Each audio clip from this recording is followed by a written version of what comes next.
पढ़ने से पहले जैसे हमें सर्कुलर मोशन कंप्लीट करना है, उसके डायनेमिक्स पढ़ने हैं, तो सर्कुलर मोशन से हमारा फ्रेम ऑफ रेफरेंस काफ़ी इंपॉर्टेंट हो जाता है। इसे समझना काफ़ी ज़रूरी है। ठीक है, जितनी भी मैकेनिक्स की न्यूमेरिकल्स बनाई जाएंगी उसमें अगर हम फ्रेम ऑफ रेफरेंस को कंसीडर करके बनाएं तो मोर एक्यूरेटली हमें समझ में भी आएगा और बनेगा। अब इसको अप्लाई कैसे करते हैं, तो इन सब का फंडा ये है ना, एक ही चीज़ है। जैसे अगर मैं बोलूं कि आपका फ्रेम ऑफ रेफरेंस, ठीक है, फ्रेम ऑफ रेफरेंस जैसे मैंने ये बता दिया कि ये है क्या चीज़,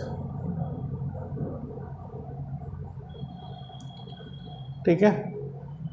मैथमेटिक्स में क्या होता है, फ्रेम ऑफ रेफरेंस को, या फिजिक्स में भी जब हम वेक्टर वगैरह स्टडी करते हैं तो वहाँ पे जो कोऑर्डिनेट सिस्टम होती है ना, एक्स वाई एंड जेड, ये जो 3 डायमेंशनल प्लेन होता है आपका मैथमेटिक्स में, एक्स वाई एंड जेड, इसे हम फ्रेम ऑफ रेफरेंस कह लेते हैं।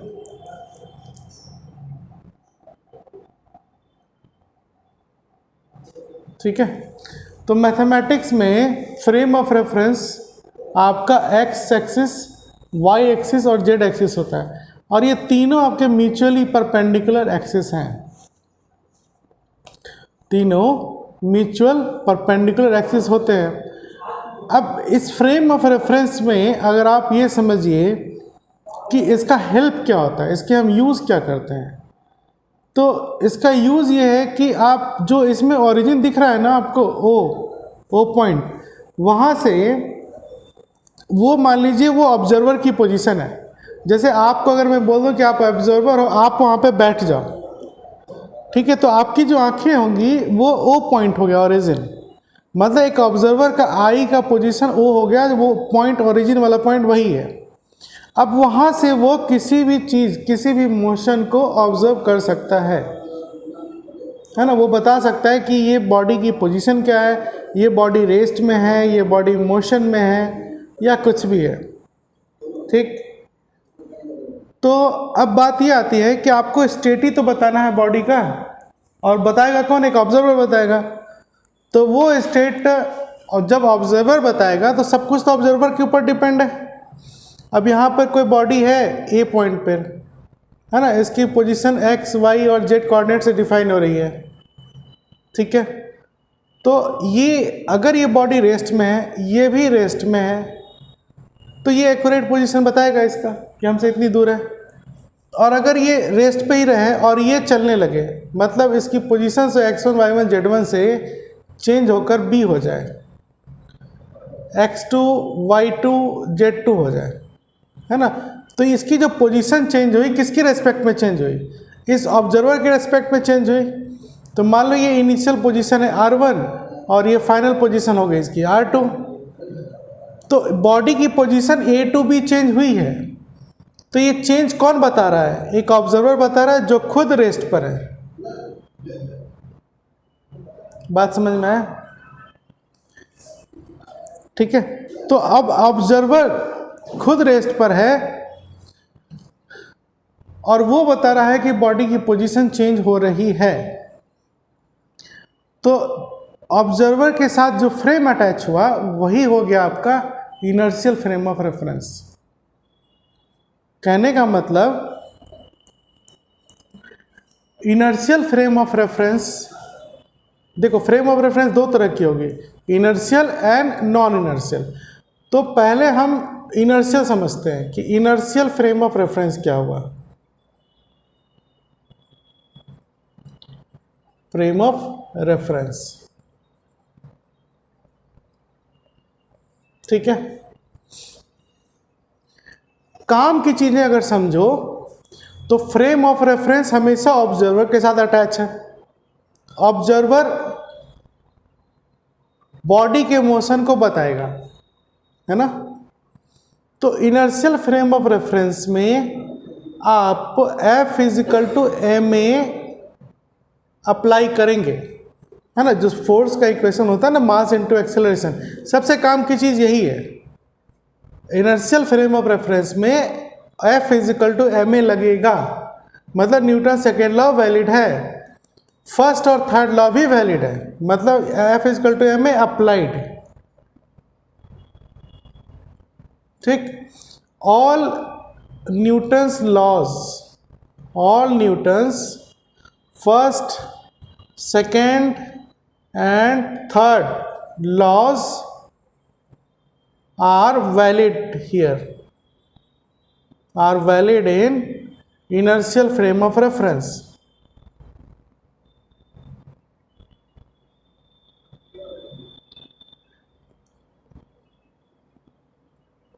मतलब ये हो गया कि जिस फ्रेम ऑफ रेफरेंस में ऑब्जर्वर रेस्ट पर होगा वो इनर्शियल फ्रेम ऑफ रेफरेंस हो गया, पहली बात। अब ये ऑब्जर्वर बॉडी के मोशन को बता रहा है, मतलब ऑब्जर्वर ये कह रहा है कि बॉडी एक्सेलरेट हो रही है, इसकी पोजीशन चेंज हो रहा है, मतलब इनर्शियल फ्रेम ऑफ रेफरेंस में आप F = ma अप्लाई करते हैं, ठीक है। तो ये जो फोर्स अप्लाई होता है ये किसके लिए अप्लाई होता है? Applied for body, applied for body and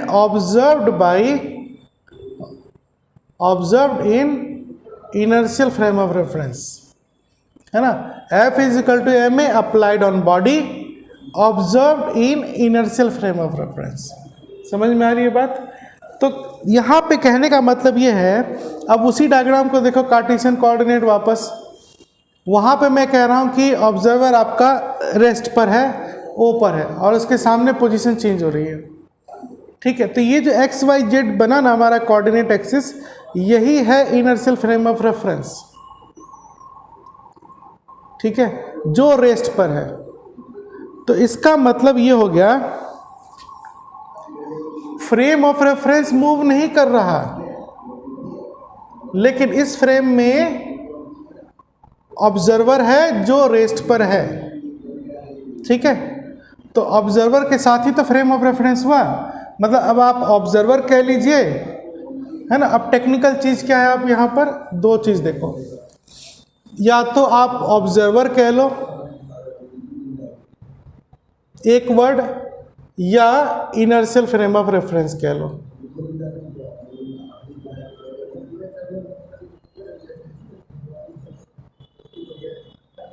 है ना। तो जब हम इनर्शियल फ्रेम ऑफ रेफरेंस समझने की कोशिश कर रहे हैं तो आप ऑब्जर्वर कह लीजिए इनर्शियल फ्रेम का, या खुद इनर्शियल फ्रेम ऑफ रेफरेंस ले लो।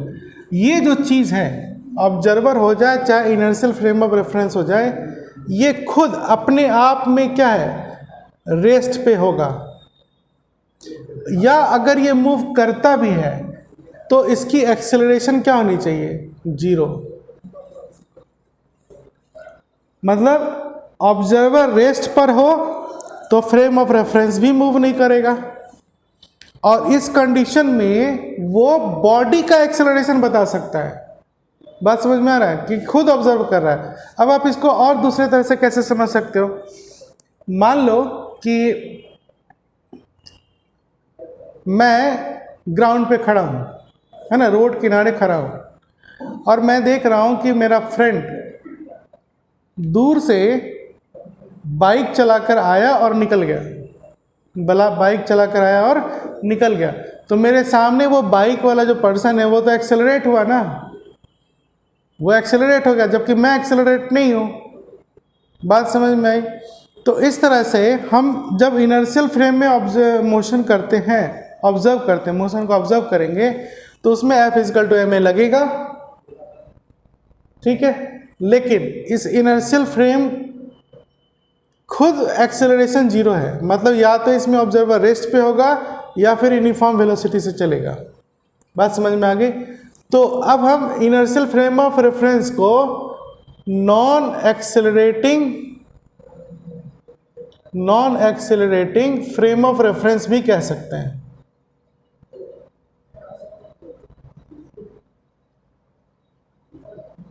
Non accelerating frame of reference,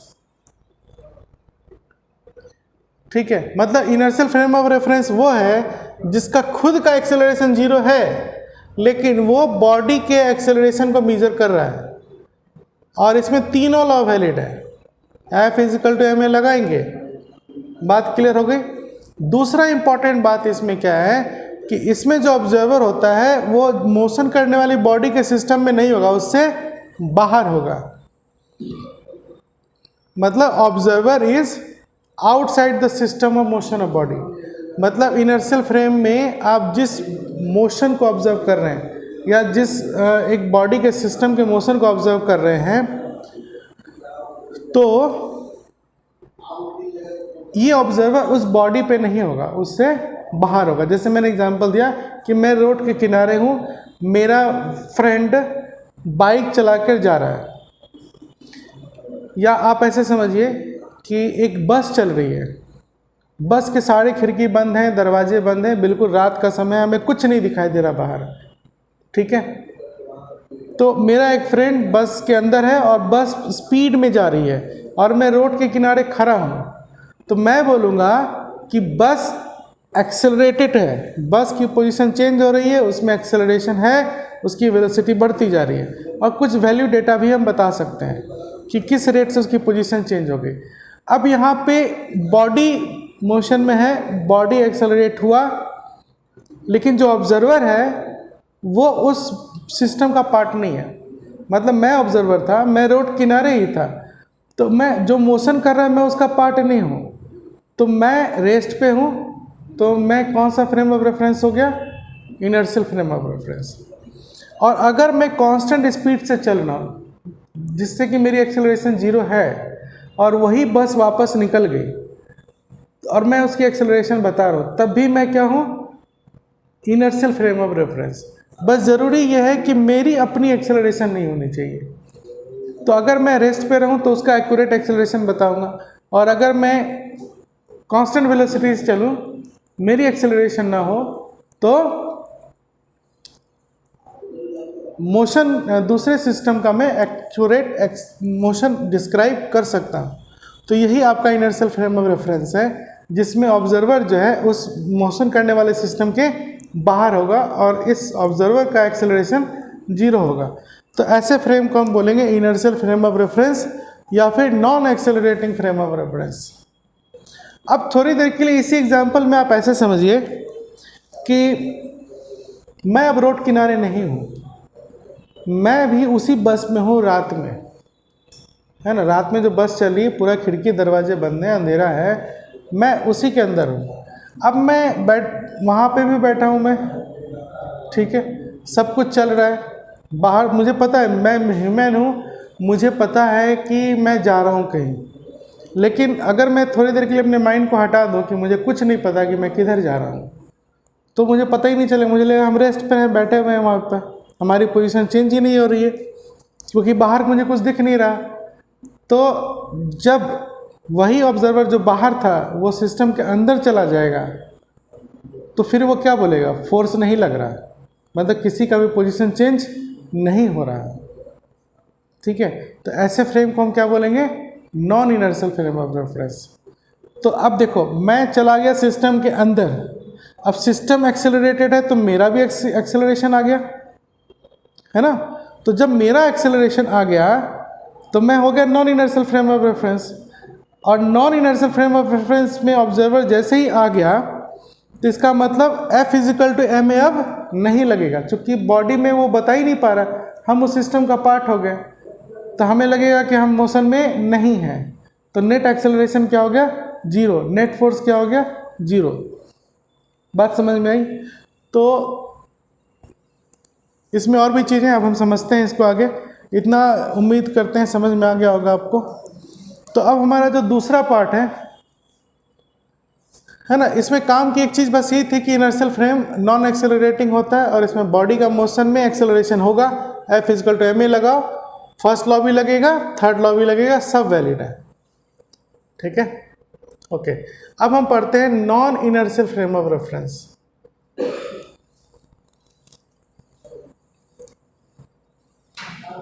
non inertial frame of reference,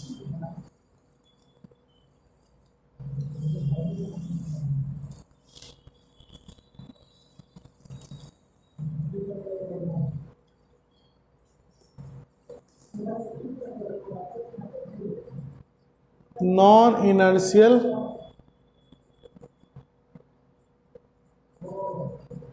frame of reference.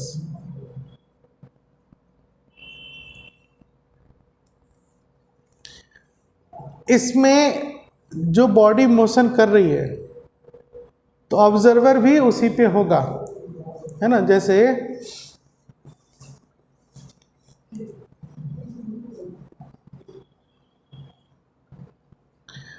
ये ट्रेन है ना,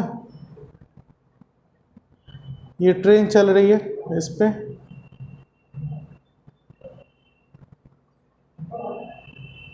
ये ट्रेन चल रही है, ठीक। ये ग्राउंड है, यहाँ पर एक ऑब्जर्वर खड़ा है, एक ऑब्जर्वर इस पे बैठा हुआ है,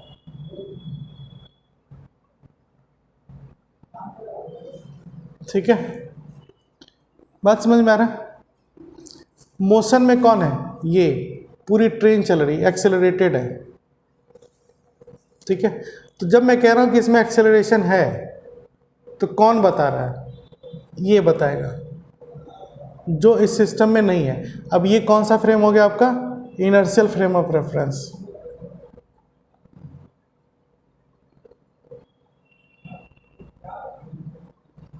ठीक है। अब ये ऑब्जर्वर जो मैंने ऊपर बैठा दिया ना, इसके अच्छा रहेगा कि इसको ट्रेन के अंदर बैठा दो, ठीक है। और बाहर ये कुछ देख नहीं सकता है, ये जो ऑब्जर्वर है बाहर कुछ देख नहीं सकता है। तो अब इसको क्या दिखेगा, हम चल नहीं रहे हैं, इसके लिए एक्सेलरेशन क्या हो गया, 0। ये एक्सेलरेशन बताएगा, ये एक्सेलरेशन नहीं बताएगा। क्यों, ऑब्जर्वर जो है, ये ऑब्जर्वर ये सिस्टम के अंदर चला गया, जो सिस्टम मोशन में है उसी में चला गया। तो ये हो गया आपका inertial frame of reference, sorry non inertial frame of reference.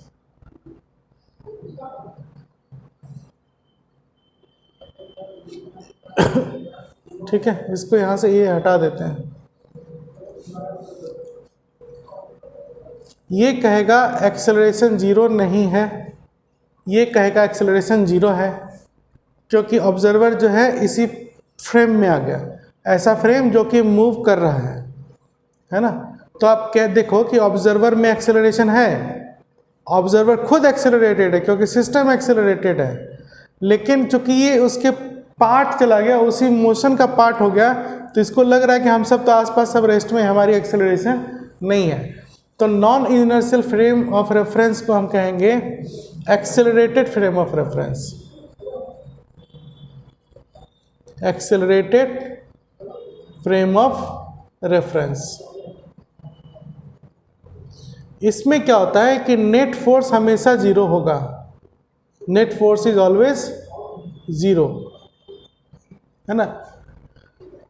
बात समझ में आया। तो एक काम की चीजें क्या आपको समझ में आई कि ऑब्जर्वर जो जो फ्रेम ऑफ रेफरेंस खुद बना लेता है, तो वो ऑब्जर्वर अगर सिस्टम के बाहर है तो वो इनर्शियल फ्रेम ऑफ रेफरेंस हो जाएगा, प्लस ये रेस्ट में हो या फिर कांस्टेंट वेलोसिटी से हो, मतलब इसकी अपनी एक्सेलरेशन 0 होनी चाहिए, तभी ये दूसरे का एक्यूरेट एक्सेलरेशन या फोर्स बताएगा।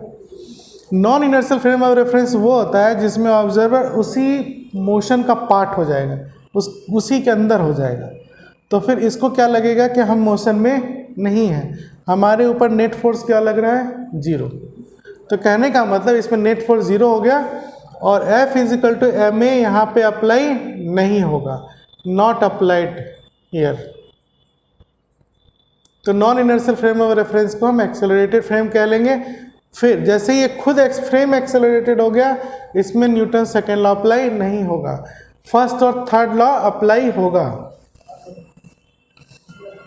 है ना। Newton's first and third law applies here, Newton's first and third law is applicable here, क्योंकि फर्स्ट और थर्ड लॉ दोनों में एक ही बात होती है कि नेट फोर्स 0, ठीक है। और F = ma यहाँ पर नहीं लगेगा। यहाँ तक तो सब बात ठीक है। अब नेट फोर्स 0 होगा कैसे, है ना। जैसे मान लीजिए आप बस में चल रहे हैं, ठीक है, बस में आप चल रहे हैं, मान लो आप यहाँ बस में चल रहे हो, बस में कोई सीट है और आप यहाँ पर बैठे हो, है ना, इस सीट पे आप बैठे हो। ये बस की एक्सेलरेशन है a मीटर पर सेकेंड स्क्वायर, तो आपकी भी एक्सेलरेशन होगी a मीटर पर सेकेंड स्क्वायर, क्योंकि आप बस के पार्ट हो, है ना। और ये एक्सेलरेशन इनर्शियल फ्रेम बताएगा, लेकिन इसको क्या लगेगा, जितने एक्सेलरेशन से आप चल रहे हैं उतने एक्सेलरेशन से ये भी है, क्योंकि एक ही सिस्टम में है। तो इसके लिए नेट एक्सेलरेशन क्या हो गया, 0। तो फिर ये एक्सेलरेशन एग्जिस्ट ही नहीं करेगा, ये एक्सेलरेशन एग्जिस्ट नहीं करेगा। तो इसको लगेगा कि एक्सेलरेशन हमारा 0 है, हम मोशन में नहीं है, लेकिन फोर्स तो लग रहा है, बॉडी एक्सेलरेटेड है ग्राउंड के रेस्पेक्ट में, इनर्शियल फ्रेम के रेस्पेक्ट में। तो ये एक्सेलरेशन 0 क्यों बोल रहा है, क्योंकि मान लीजिए इधर जितनी भी फोर्स लग रही है इसको खींचने में, उतना ही इस पर निगेटिव फोर्स कंटिन्यूसली लग रहा है ना, एफ डैश। अब ये जो एफ डैश हो गया, ये आपका हो गया सूडो फोर्स।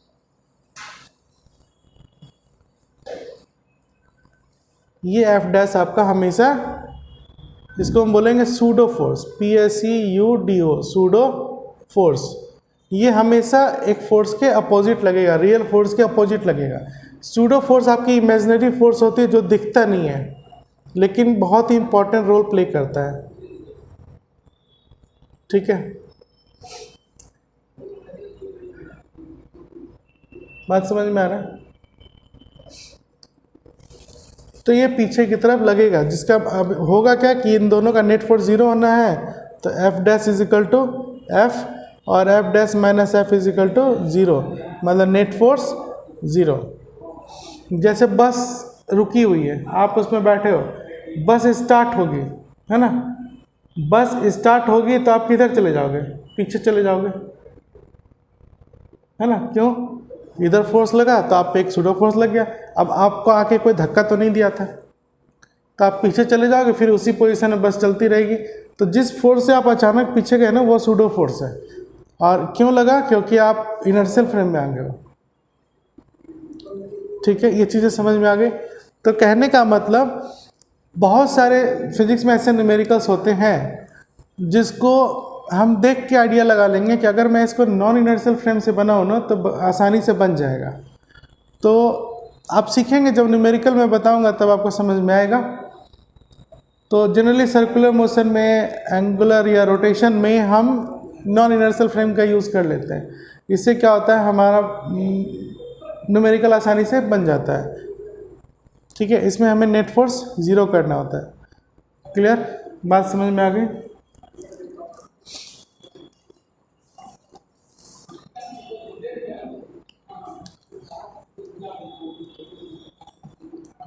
ओके, तो ये था आपका फ्रेम ऑफ रेफरेंस, ठीक।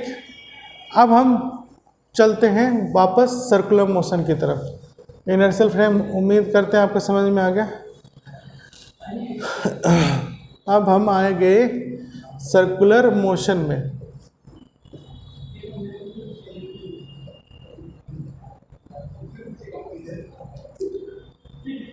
है ना। तो सर्कुलर मोशन में कितने फोर्स लगते हैं, ये देखिए। जैसे सर्कुलर मोशन है ना, इसका सेंटर हो गया O, इसकी रेडियस हो गई R। तो जब कोई बॉडी सर्कुलर पाथ पे मूव करेगी, है ना, तो यहाँ पे 2 फोर्स टेक्निकली एग्जिस्ट करता है जिसका हम नाम यूज़ करते हैं। एक होता है सेंट्रीपिटल फोर्स,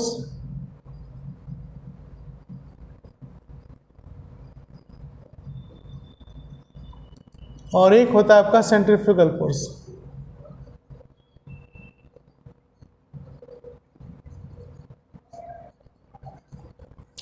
ठीक है।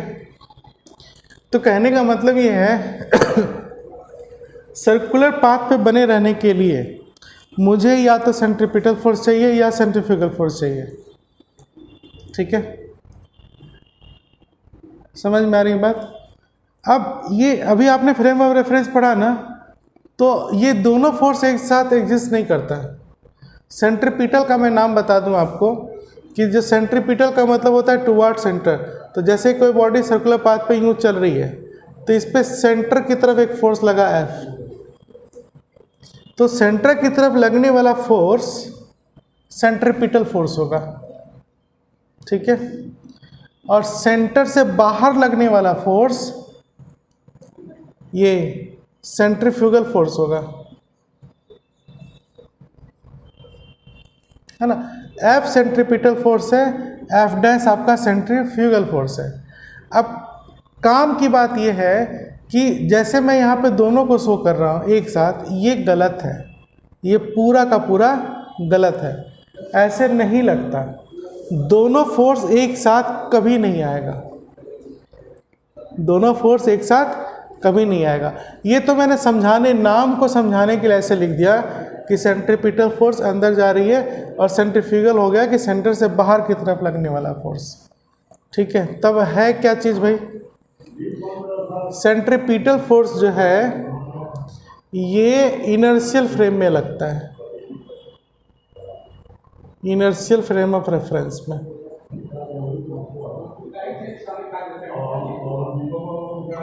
ठीक है। और सेंट्रीफ्यूगल फोर्स आपका नॉन इनर्शियल फ्रेम में लगेगा,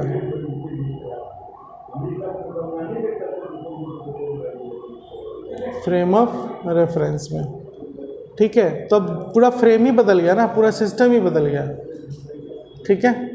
तो centrifugal force non inertial frame में लगता है, और मैंने आपको बताया कि non inertial frame of reference में एक सूडो फोर्स लगती है। तो सेंट्रीफ्यूगल फोर्स ये वही सूडो फोर्स है, तो centrifugal force is a pseudo force, मतलब इमेजिनरी फोर्स है जो फील कर सकते हो, देख नहीं सकते। लेकिन सेंट्रीपिटल फोर्स आपका इनर्शियल फ्रेम ऑफ रेफरेंस में लगता है, इसको हम देख भी सकते हैं, फील भी कर सकते हैं, ठीक है। इतनी बात समझ में आई। तो यहाँ पर आपका क्या हो जाएगा कि नेट फोर्स हम जीरो करेंगे, यहाँ पर आपका नेट फोर्स जीरो होगा, लेकिन सेंट्रीपिटल फोर्स को हम क्या लिख देंगे, formula mass into centripetal acceleration. मतलब यहाँ पर एक्सेलरेशन होगा, यहाँ पर एक्सेलरेशन नहीं होगा। इतनी बात समझ में आ रही है, मास इंटू सेंट्रीपिटल एक्सेलरेशन।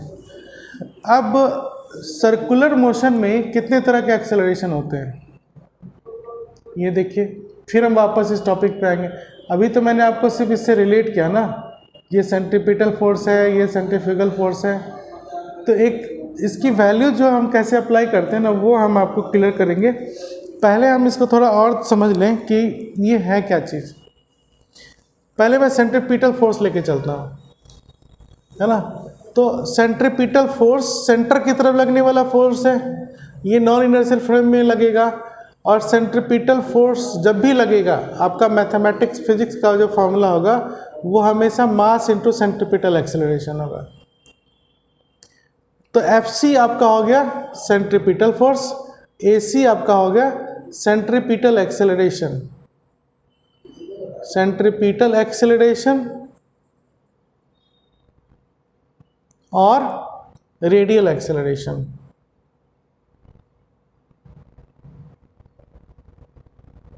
ठीक है।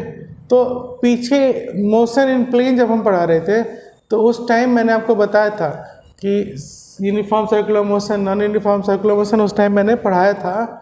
तो उस टाइम आपको ये सेंट्रीपिटल एक्सेलरेशन की वैल्यू बताई गई थी, कितना था वो, AC = v²/r ये होगा। मतलब अगर कोई बॉडी सर्कुलर पाथ पे चल रही है तो उसकी जो सेंट्रीपिटल एक्सेलरेशन होगी वो सेंटर की तरफ लगेगी, मतलब AC = v²/r करेंगे।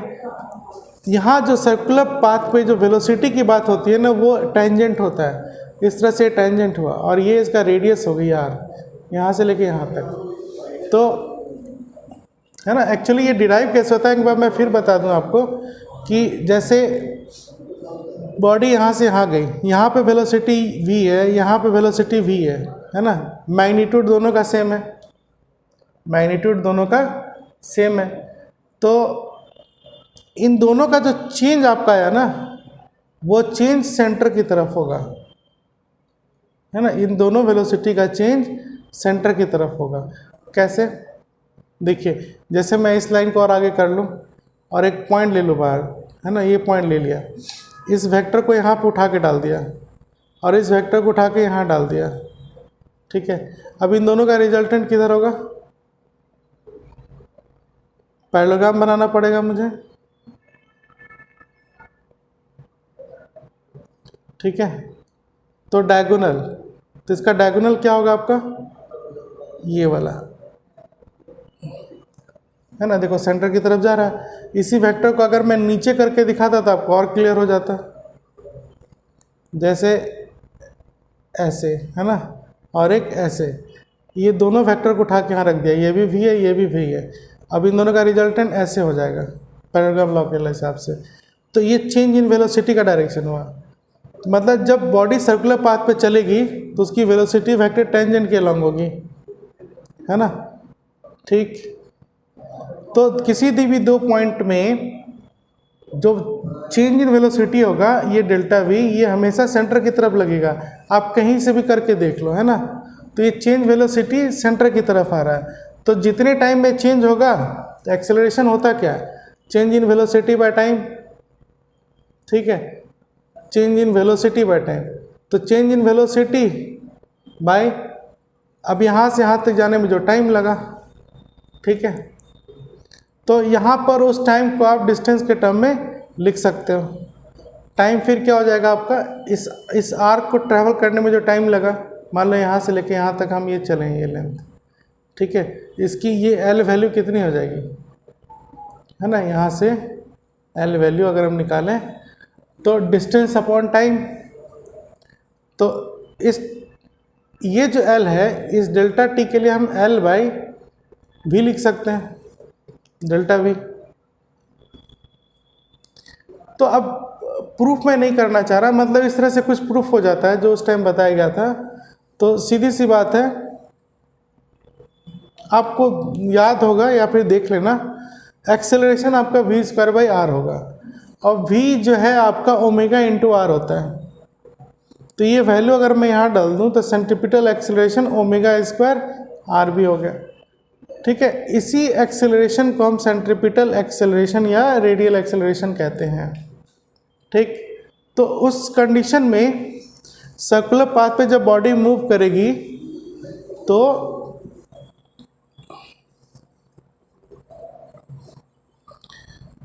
है ना, जैसे ये बॉडी सर्कुलर पाथ पे चल रही है,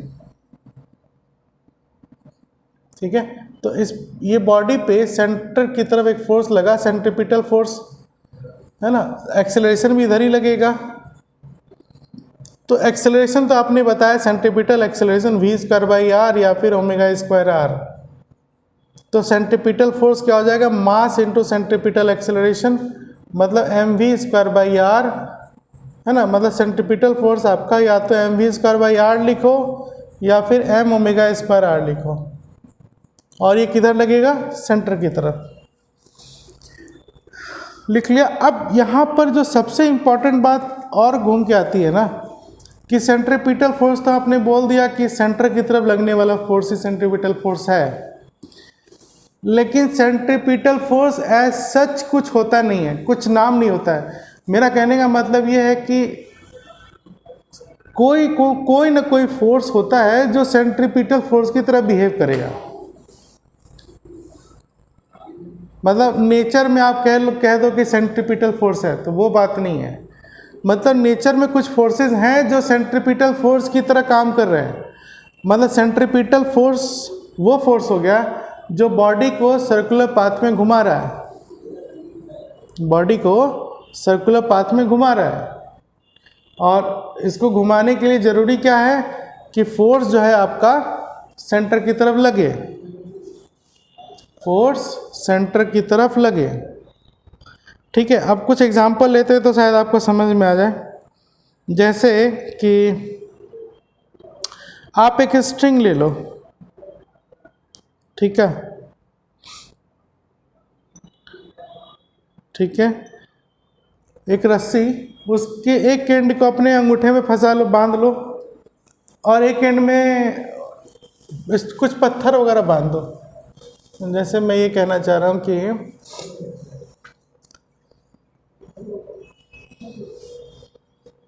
देखो, मैं ये कह रहा हूँ कि कोई ना कोई फोर्स सेंट्रीपिटल फोर्स की तरह बिहेव करती है, मतलब वो फोर्स बॉडी को सर्कुलर पाथ में घुमा रही है ना, लेकिन वो सेंट्रीपिटल फोर्स एज सच कुछ होता नहीं, उसका रोल प्ले करता है कोई ना कोई दूसरा फोर्स जो नॉन फोर्सेस होते हैं। जैसे मैं एक एग्जांपल ले लिया कि एक स्ट्रिंग है, इसके एक एंड पे पत्थर बंधा हुआ है ना, ये स्ट्रिंग है, इसका दूसरा छोर है, इसको मैंने अपने हाथ में ऐसे पकड़ लिया और ऐसे घुमा रहा हूँ। स्ट्रिंग टाइट है और पत्थर पूरे जो है सर्कुलर पाथ में घूम रही है, तो ये पूरा ऐसे सर्कुलर पाथ में घूमेगा, है ना। तो इसको घूमते हुए स्ट्रिंग पूरा टाइट है ना, स्ट्रिंग पूरा टाइट है। तो अब हम क्या देखेंगे यहाँ पर, स्ट्रिंग टाइट है मतलब स्ट्रिंग में टेंशन है। सबसे पहली बात, जब आप घुमाते हैं तो स्ट्रिंग टाइट हो जाएगी, स्टोन घूम रहा है, तो स्ट्रिंग में कौन सा फोर्स आएगा, टेंशन फोर्स। ठीक, ये पेयर में लगेगा, पेयर में लगेगा। तो इस बॉडी पे लगने वाला टेंशन फोर्स कौन सा हो गया, इस बॉडी से बाहर, है ना। मतलब ये वाले जो हम फोर्स लगाएंगे, ये बॉडी से लगने वाली बाहर की तरफ फोर्स है, ठीक है। तो इस स्टोन पे लगने वाला फोर्स ये टी है, और इसका जो दूसरा पेयर था वो स्ट्रिंग पे लगने वाला है, इस स्ट्रिंग पे लगने वाला फोर्स है जो फिक्स सपोर्ट है, मतलब आपको यहाँ फील होगा, ठीक है। तो अब मैं इसकी बात करूँ, सेंटर की तरफ लगने वाला फोर्स कौन सा है, ये टी। तो यहाँ जो ये टेंशन है ना, यही सेंट्रीपिटल फोर्स है। Tension is actually centripetal force, ठीक है। तो कहने का मतलब, मैं अब अगर डायग्राम बनाऊं, ठीक, ये सेंटर है, ये स्टोन है ना, और ये ऑब्जर्वर बाहर है ना, ये ऑब्जर्वर बाहर है, ये ऑब्जर्वर है, ये देख रहा है, ये देख रहा है कि स्टोन जो है घूम रहा है सर्कुलर पाथ पे। तो ये क्या बोलेगा, टेंशन इन द स्ट्रिंग, ये ऑब्जर्वर का स्टेटमेंट क्या होगा, tension in the string is centripetal force, tension in the string is centripetal force, है ना। तो जो इनर्शियल फ्रेम में ऑब्जर्वर है वो ये बोलेगा कि स्ट्रिंग में जो टेंशन है वही सेंट्रीपिटल फोर्स है। अब फिर सेंट्रीपिटल फोर्स क्या हो गया, मास इनटू एक्सेलरेशन, है ना। तो फिर मैं लिखूंगा T is equal to mass into centripetal acceleration, क्योंकि एफ सी इतनी होती है। अब फिर m इंटू, ऐसे रखो, इक्वल समझ में आएगा। पहले टेंशन ही सेंट्रीपिटल फोर्स हुआ, सेंट्रीपिटल फोर्स की वैल्यू आ गई मास इंटू सेंट्रीपिटल एक्सेलरेशन, और फिर ये होता है mv स्क्वायर बाई आर। तो टेंशन किसके बराबर हो गया, mv स्क्वायर बाई आर, और यहाँ v क्या हो गया, इसकी वेलोसिटी, ठीक, या t जो है आपका m ओमेगा स्क्वायर आर हो गया, ठीक है। ऐसे इक्वेशन बनाता है। तो अब ये mv स्क्वायर बाई आर आपको यहाँ नहीं शो करना है, क्यों, आप इसको किस में देख रहे हो, इनर्शियल फ्रेम में। तो एक ही फोर्स है, जो टेंशन है वही सेंट्रीपिटल फोर्स है। बात समझ में आई। अब इसी चीज को मैं नॉन इनर्शियल फ्रेम में देखता हूं, है ना। फिर वही सर्कुलर पाथ है, वही मोशन हो रहा है, वही सब कुछ है, यही मास है ना, ठीक।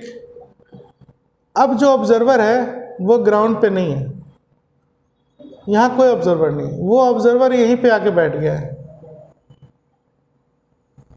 ठीक है।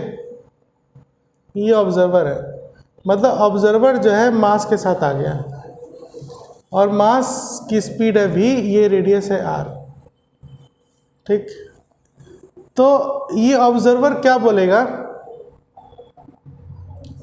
मतलब मान के चलो ना कि इस रस्सी पे जो स्टोन आपने बांधा था, उस स्टोन के साथ एक आदमी को भी बांध दिया, ठीक है। अब आप ऐसे समझो, स्टोन, रस्सी को आपने पकड़ लिया है, रस्सी के बाहर स्टोन बंधा हुआ है, उस पर आपने एक आदमी को भी बांध दिया, कल्पना करो बांध दिया, और रस्सी की जगह कोई रॉड होगा, रॉड पकड़ लिया, और आपके पास इतनी ताकत है कि आप उसको बहुत तेज़ी से घुमा सकते हो सर्कुलर पाथ में।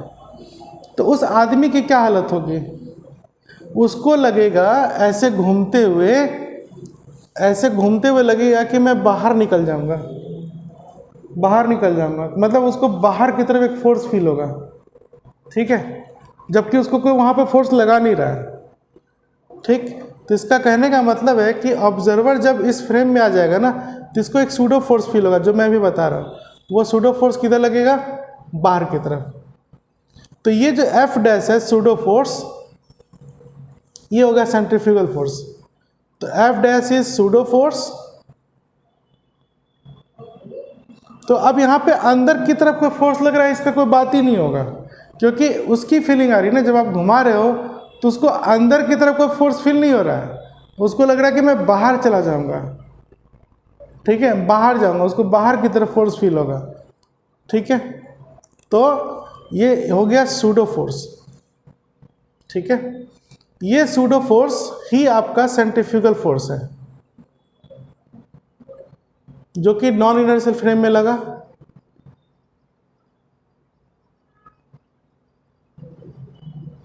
ठीक है। और सूडो फोर्स हमेशा आप क्या लगा दोगे? M V square by R या एम ओमेगा स्क्वायर आर।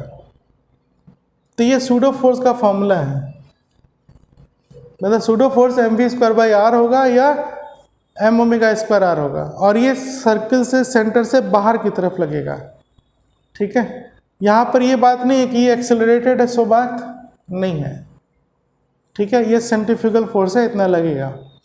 तो अब बात यहाँ पे हम क्या बोलेंगे कि स्ट्रिंग भी तो था, तो ये स्ट्रिंग टाइट हुआ, तो स्ट्रिंग में जो टेंशन लग रहा है वो एफ डैश के बराबर है, ठीक है। तो नॉन इनर्शियल फ्रेम में हमारी इक्वेशन क्या हो जाएगी? T is equal to F dash, T is equal to F dash, tension in the string is equal to centrifugal force. मतलब नॉन इनर्शियल फ्रेम में हमारा इक्वेशन आ जाएगा T is equal to M V square by R, ठीक है। ये यहाँ भी वही इक्वेशन है। तो आप क्वेश्चन इनर्शियल फ्रेम में बनाओ या नॉन इनर्शियल फ्रेम में बनाओ, रिजल्ट वही आएगा, है ना। यहाँ पर एक्सेलरेशन की वैल्यू डालते हैं और यहाँ एक्सेलरेशन नहीं होता है, ये सेंट्रीफ्यूगल फोर्स इतना होता है सर्कुलर पाथ के लिए, ठीक है। इतनी बात समझ में आ गई?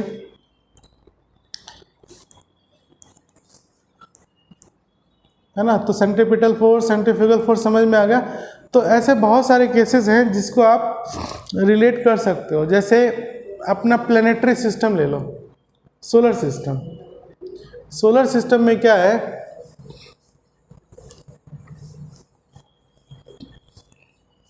सोलर सिस्टम में क्या है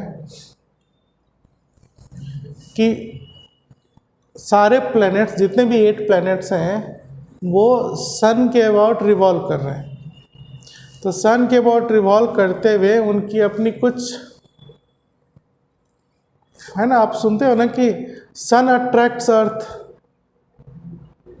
ये अर्थ है मान लीजिए और सन है ये, तो सन जो है अर्थ को अपनी तरफ खींच रहा है, किस फोर्स से? ग्रेविटेशनल फोर्स से, है ना। तो यहाँ पर ग्रेविटेशनल फोर्स क्या हो गया? Gravitational force is a centripetal force, is a centripetal force, है ना। और ऑब्जर्वर बाहर है, बाहर से देख रहा है, ठीक है। तो सेंटर की तरफ लगने वाला जो फोर्स होगा वो सेंट्रीपिटल होगा। तो इस केस में ग्रेविटेशनल फोर्स आपका सेंट्रीपिटल फोर्स हो गया। तो एफ जी होता क्या है? पहले होता क्या वो देखो, जी m1 m2 by R square ये होता है ना। और जब ग्रेविटेशनल फोर्स सेंट्रीपिटल फोर्स है, तो मैं इस ग्रेविटेशनल फोर्स को क्या बोल दूंगा कि ये सेंट्रीपिटल फोर्स है।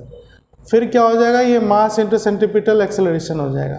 फिर क्या हो जाएगा? M V square by R हो जाएगा, M V square by R हो जाएगा।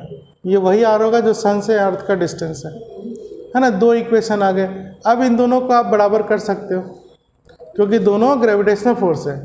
एक न्यूटन लॉ से आया और एक आया कि चूंकि ग्रेविटेशनल फोर्स सेंट्रीपिटल फोर्स है, ठीक है। ये मैंने कहाँ से बनाया, इनर्शियल फ्रेम में बनाया। ये सारे इक्वेशन लिखने का तरीका किस में है, इनर्शियल फ्रेम में है, क्योंकि हम एक्सेलरेशन शो कर रहे हैं। तो अब ये दोनों फोर्स को बराबर कर दो, दोनों एफ जी है, तो आपका रिजल्ट क्या आ जाएगा, M V square by R equal to G. अब ये M1 M2 में M1 मास ऑफ सन है, कैपिटल M मान लो, और ये M2 मास ऑफ अर्थ है M मान लो, मतलब ये होता है आपका G M M by R square, है ना। तो ये हो जाएगा G M M by R square. अब इससे आपको जो निकालना है निकाल लो, आर निकालनी है या अर्थ की स्पीड निकालनी है। ये वी जो है किसकी स्पीड हो गई, अर्थ की स्पीड हो गई। बात समझ में आए। अब इसी कंसेप्ट को मैं नॉन इनर्शियल से बना सकता हूँ। नॉन इनर्शियल से कैसे बनाऊंगा, नॉन इनर्शियल फ्रेम में तो हम कहेंगे कि ये जो ऑब्जर्वर बाहर था उसको इस पर बैठा दो, इसी अर्थ के ऊपर, है ना। तो ये क्या बोलेगा,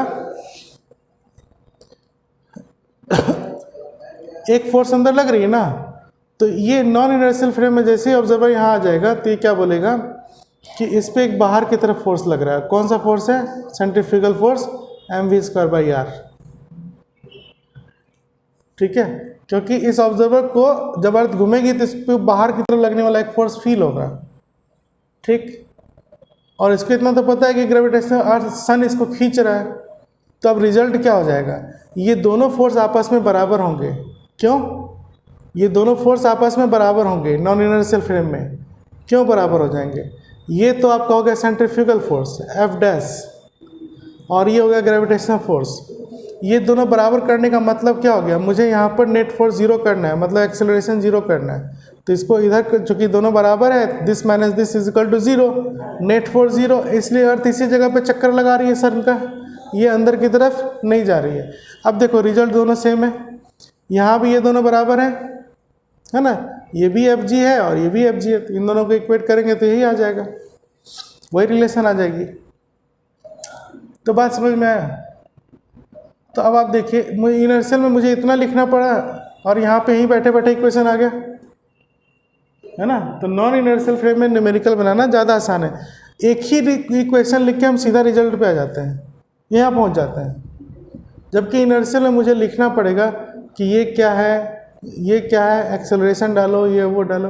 तो एक तरीका है बनाने का, किसी को ये आसान लगता है, किसी को ये आसान लगता है, इसमें कोई बहस नहीं होनी चाहिए।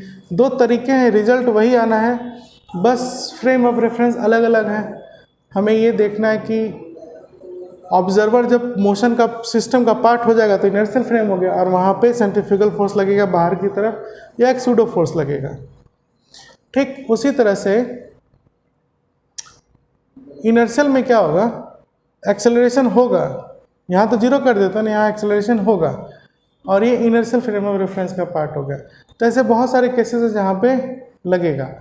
अब एक केस हम मान लो ये ले लें कि लिफ्ट का केस ले लें, है ना। लिफ्ट के केस में क्या होता है,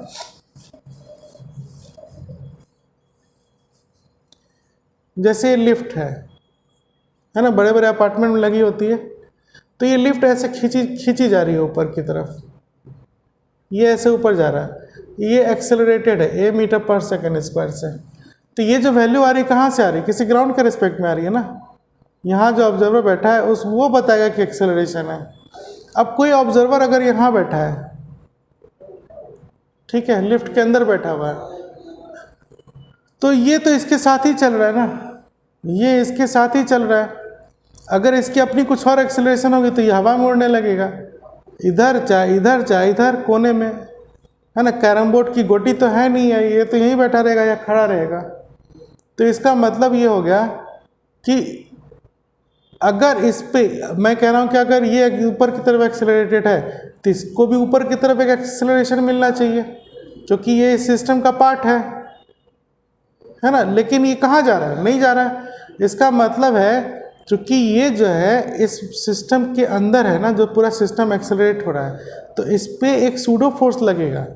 सूडो फोर्स लगने का मतलब क्या है, अगर इस आदमी का मास है मान लो m, तो लिफ्ट के ए एक्सेलरेशन से जाने से इस पे ऊपर की तरफ फोर्स लगेगा ma। ये कौन प्रोवाइड कर रहा है, सिस्टम। ठीक। लेकिन चूंकि ये इनर्शियल पार्ट मोशन में non inertial frame of reference में है, तो इस पे इसका एक निगेटिव फोर्स नीचे लगेगा ma। अब ये जो ma है ना, ये सूडो फोर्स है, this is pseudo force, this is pseudo force. तब नेट फोर्स क्या होगा? जीरो, तो बॉडी ही पड़ा रहेगा। तो कहने का मतलब ये है, आप ऐसे समझिए,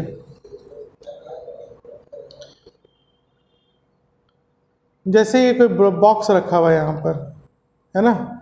अगर मैं इसका फ्री बॉडी डायग्राम बनाऊं और ये एक्सेलरेटेड है ऊपर की तरफ, ठीक है, तो इसका मास है m, तो मैं क्या लिखूंगा? इसका mg लगा नीचे, इसका नॉर्मल लगा ऊपर, चूंकि यहीं पे रखा हुआ है, ठीक। प्लस मैं एक और फोर्स यहाँ बना दूंगा इस पे ma। ये कौन सा फोर्स हो गया? Pseudo force. किस वजह से आया? किस वजह से आया? क्योंकि ये नॉन इनर्शियल फ्रेम में है। बात समझ में आया? एक्सटर्नल फोर्स के अपोजिट लग जाएगा, ठीक है। बात समझ में आया? तो अब इस केस में आप देखो कि नेट फोर्स क्या हो गई, मतलब आदमी का वेट क्या हो रहा है? बढ़ रहा है, mg प्लस ma। तो जब हम लिफ्ट के अंदर जाएंगे और लिफ्ट ऊपर जाएगी तो हमारी वेट क्या हो जाएगी? बढ़ जाएगी, ठीक है। तो हमारा net downward force n is equal to क्या हो जाएगा? mg प्लस ma, मतलब n is equal to m into G plus A. ये फोर्स की क्वेश्चन आ गई, है ना। ये कौन सा फ्रेम हो गया आपका? नॉन इनर्शियल, ठीक है। ये ऑब्जर्वर नहीं कर रहा है इस चीज़ को। उसी तरह से इस मास की जगह अगर मान लो स्प्रिंग बैलेंस होता है ना, स्प्रिंग बैलेंस, ये स्प्रिंग बैलेंस होता है मान लो लिफ्ट के अंदर, तो इस स्प्रिंग बैलेंस पर कोई आदमी खड़ा हो जाए तो ये रीडिंग क्या देगा? रीडिंग देगा ये कि इसका वेट बढ़ गया, है ना। स्प्रिंग बैलेंस की रीडिंग होगी जो नॉर्मल फोर्स लग रहा है, ये वाला नॉर्मल फोर्स। अब उसी केस में मान लो यही लिफ्ट अगर नीचे जाने लगे,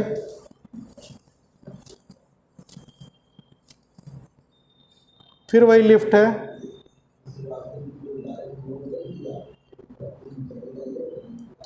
ये अब नीचे आ रही है, लिफ्ट जो है नीचे आ रही है a मीटर पर सेकेंड स्क्वायर से, और यहाँ पर कोई बॉक्स रखा हुआ है m मास का, मान लो ये आदमी है कुछ भी है।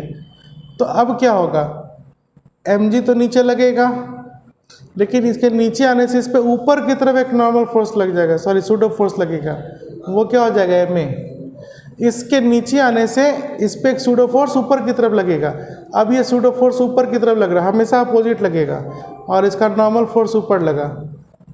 तो यहाँ पर हम इक्वेशन क्या बनाएंगे?